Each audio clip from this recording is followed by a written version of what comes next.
The HP DesignJet Z3200 photo printer creates exquisite gallery quality prints on over 50 different types of media. Printing on canvas is an exciting application for this remarkable printer. Roman Barba from HP's engineering labs in Barcelona, Spain, works to perfect new and interesting ways to display the printer's remarkable output. Today, Roman will demonstrate how easy it is to stretch the canvas on a wooden frame and then add texture to create an artwork ready for the gallery or living room wall. Please refer to the accompanying PDF for a list of materials and step-by-step instructions. Okay, let's get started.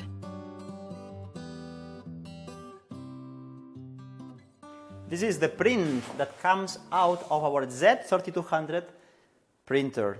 Excellent image quality. I like a lot the detail, and that's thanks to the 12 ink system. They are pigmented inks being used here. Pigmented inks that gives us excellent durability, more than 200 years of durability.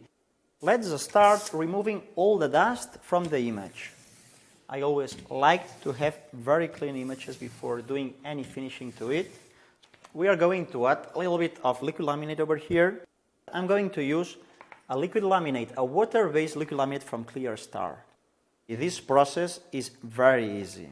Anyone can do it. And in fact, it's very economical. You just need this liquid laminate and a roller. There are other options to protect the image. Another option, which I also use very often, is using a hot press. That requires to have a heat-activated laminate on top of the image, which is then going to be melted on top of the image with a hot press. It's very important that the print is water-fast. If the image wouldn't be water-fast, I would be removing the ink out of the print. This is a nice method of protecting an image. Okay, let's take a final look to ensure that there is laminate all over the surface. Perfect.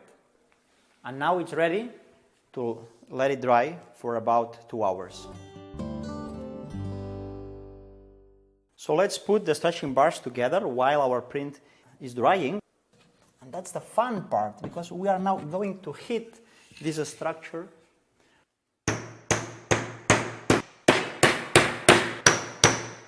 One step which I usually like to do is to ensure that the corners are 90 degrees. So I use this corner.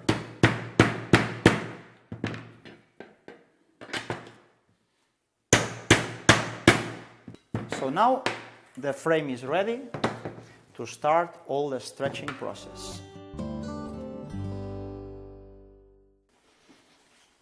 So here is our print, which has already been protected and is ready for our stretching process. Because there is an excess of canvas on the corners, I will always like to cut this excess canvas. I generated also some guides that will help me to speed up the process. So these guides over here are the ones that will help me to ensure that my frame is centered around the image. So let's put the frame in the center of our image. We just fold and we make sure that the edges of the frame are aligned. Once I make sure that my canvas is aligned with all the edges, then I'm ready to start the stapling. So I will start here. I will start with just one 45 degrees. I'm going to rotate it. I'm going to apply a second one. So I'll take the canvas with the pliers. I'll make a little bit of tension, and then I'll put a staple 45 degrees, like this one. Okay, so before I continue putting more staples, I would like to do the corners, which is kind of the most critical part. So what I'm going to do is I'm going to open this over here, and I'm going to ensure that my fold is on the top. As you can see, the fold is here on the top. So I'm marking this with my hands because now I'm going to remove a little bit more of canvas. So I will take the scissors over here. I'm going to cut this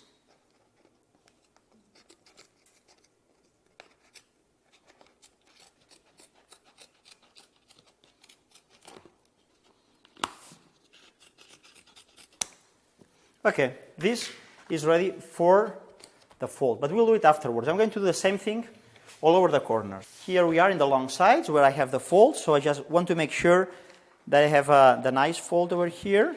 Let's take staples over here.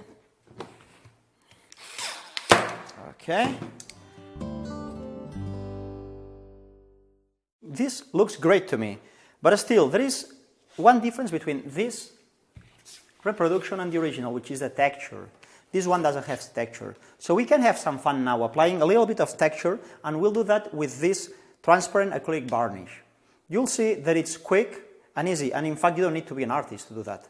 It takes between 1 and 2 minutes, but it's really worth, because the texture gives this final touch that makes it look much more realistic. Don't worry about this white appearance that the varnish has, because once it gets dry, this whiteness will disappear. So it's fun and quick. In fact, you don't need to go into a lot of details. You don't obviously need to paint all the details here, but you just need to go through all the image.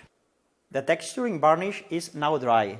So now the image is ready to add an extra step, an extra texturing step, which is what we call embellishing. And we can use several colors here. We just need to look for the right colors in the image. Here, I just chose white, because there are some white areas where I can add a little bit of white, and this will give us this extra texture that will help to enhance the image a little bit more.